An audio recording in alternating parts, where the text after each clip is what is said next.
In my last video, I talked about a plastic beehive that you've probably seen lots of advertisements for being insulated. And that hive is called an APIMAYE hive. They make two other types of colonies, and today I'm going to talk about both of those, so stay tuned.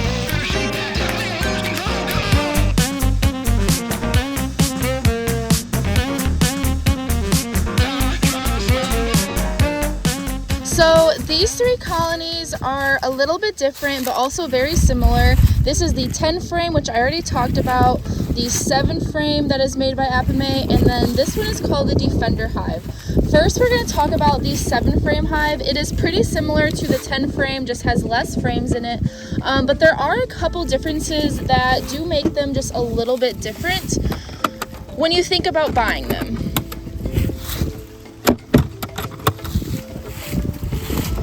So first things first is the one thing that I do not like about the 7 frame are these feeders, and what I've noticed is if they are not absolutely dead center, like if the hive is not completely level, then you're going to have a lot of problems with the bees not being able to get all of the sugar water or feed that you put in these, because what will happen is if it's like slightly tilted backwards, then all of it's going to kind of come here and the bees aren't going to be able to get to it.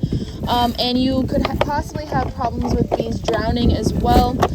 But also, like I said in my last video, these feeders are fairly small, and in order to get the results that you're wanting out of feeding your bees, you need to feed at a very high velocity.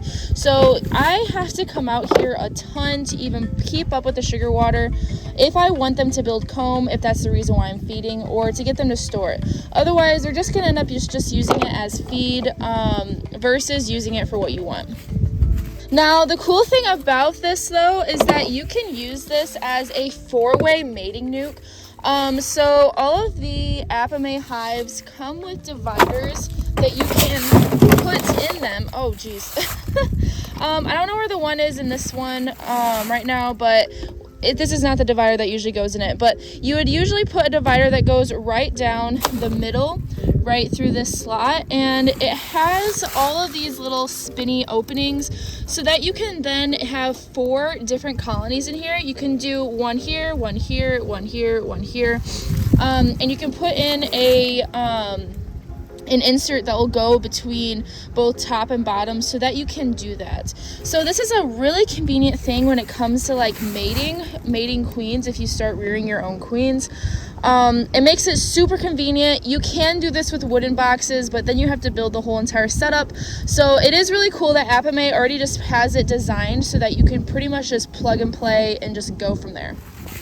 Oh, here's the insert. So all the inserts, I talked about this in the last video, they have these little spinny things you can also turn so that 1, bees can go through, 2, the smell can be transferred, like the queen pheromone can be transferred across each hive, and having it completely closed so that there's no smell, no bees can touch, no bees can smell each other and whatnot. But okay, so now let's talk about my favorite one, and this is the APIMAYE Defender hive. This hive is so convenient when it comes to mating queens. That is why I love it. It works great. It's a little different than all the other ones and has different frames that go with it, which is what make it really cool. So this one is specifically designed to be able to have 4 separate colonies in it. Again, perfect for mating queens. It has its own feeder and everything, and oh, I need to clean that out.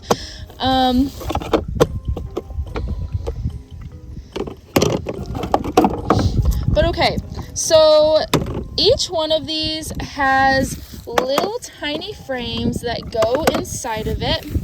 They're little half frames, which makes it a perfect size for a small colony with a brand new queen.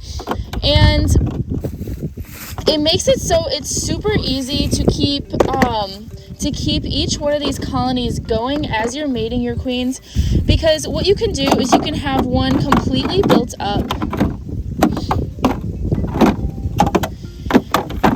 and say that this colony is starting to get really crowded and you're going to put in a new queen on the other side so that she can get mated.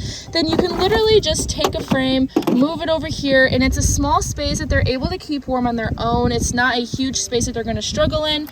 And you can completely separate them all out so that you eventually have 4 colonies that are mating new queens. And another cool thing is it has this little spinny thing. So this tells you, it's a way to keep track of whether this queen is mated or not. And what each one is this one is no queen, mated, queen cell, and virgin queen. I've used this so many times and it makes it so convenient to be able to tell what, how your queen is doing, because you know how it is to be a beekeeper. We don't always like to take notes as much as we try to.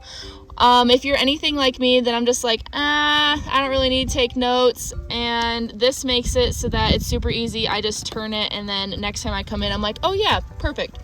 And then it also has these little knobs that the queen can use to leave the hive and go mate and come back.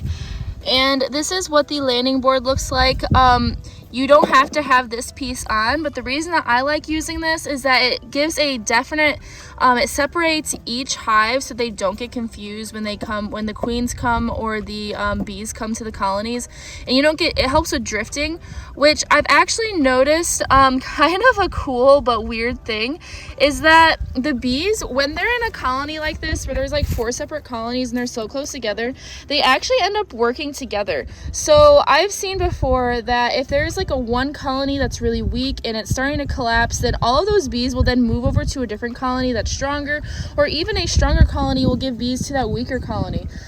They all tend to kind of work together, and in that same way they also work together to sometimes swarm. So if one hive is getting close to being able to swarm, bees from this colony may come over here so they then can generate that swarm. So it's like they all work together, which is really cool, a really cool thing about honeybees that I didn't even know. And another thing that I forgot to mention is because each one of these areas is so small, and because the hive is insulated, this allows you to be able to rear queens early in the spring, as long as you have drones in the area in order to mate those queens. Versus in wooden boxes, sometimes you have to wait a little bit longer just because it's harder for them to keep warm, and of course the boxes are bigger, and they're not as insulated as well as these are. And this hive does come apart really easy. So if you're mating queens and say they are growing fast and you want to just let the colony grow a little bit bigger before you put it into a nuke, then you can just take out these inserts and you can actually, they make something that goes in the middle, but you can then connect these frames. So they'll go together like this with a little insert or a little like connector in the middle, so that you can then just place these frames directly in here, and then you can place other wooden frames or just other frames you have in here so that it grows out to a nuke size before you actually move it into an actual nuke. So that is also something that I really love about this. There's a lot of options that you can use to help grow your colonies in the perfect amount of space that they need, because that is actually one of the mistakes a lot of people make as beginning beekeepers.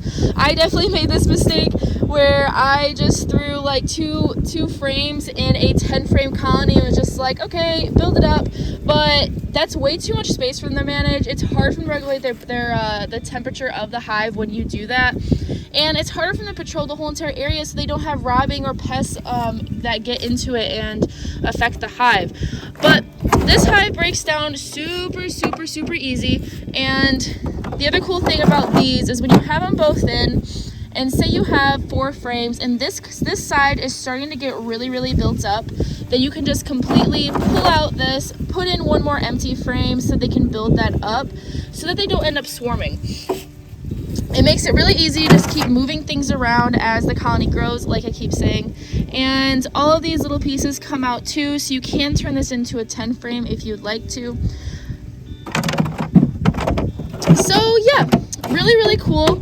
Like I said, I like how many options that this hive has, and it makes breeding queens really easy. Because it doesn't require you to have to like bring out a ton of equipment or build a ton of equipment or anything like that. And Who doesn't like things that are easy? Now, I will say the one thing that I don't like, that I do keep saying about APIMAYE, is just how expensive these hives are. So this Defender hive runs around $300 to $400, which can be pretty expensive, especially considering wooding equipment is a lot cheaper. And it can be really expensive if you're wanting to expand quickly. So just keep that in mind when you are looking at APIMAYE colonies. This is great for the backyard beekeeper because there's not a lot of care that you have to do to APIMAYE hives. They stay pretty sturdy and pretty strong without you having to do any upkeep on the outside, like painting them or putting beeswax on them or anything like that. So that is super convenient, but yeah, like I said, they're pretty pricey. And one other thing that I didn't mention in the video I did about the 10 frame is that something that is also that I like about these hives is if you want to, you can throw on a wooden honey super to build up some honey stores if you'd like to. But one thing that I didn't like about the Defender hive is that APIMAYE does not make a honey super for the Defender hive particularly. So you can throw on a wooden box if you'd like to, but that's your only option in terms of putting a honey super on top of it. So personally, I think APIMAYE hives are great. It makes beekeeping super easy and convenient, especially for the backyard beekeeper, because you don't have to buy a bunch of equipment for that hive, and there's a lot of options that you can do with them in terms of just having them be a normal hive, having them be like a mating nute kind of situation, and they're insulated, which helps a ton. But like I keep saying, they're really, really pricey, so that is the one major downside that I don't like about them. But other than that, APIMAYE hives are great. So that is my review on the APIMAYE hives. I hope that was super helpful, and I have a lot in store coming very, very soon. It is finally almost springtime. It is 50 degrees right now. We've had a couple of sunny days, which is absolutely great because that winter depression, man, y'all know how it goes in the Midwest where it's just cold and dreary all the time. But spring is right around the corner, bee season is coming, and I'll see you guys in the next one.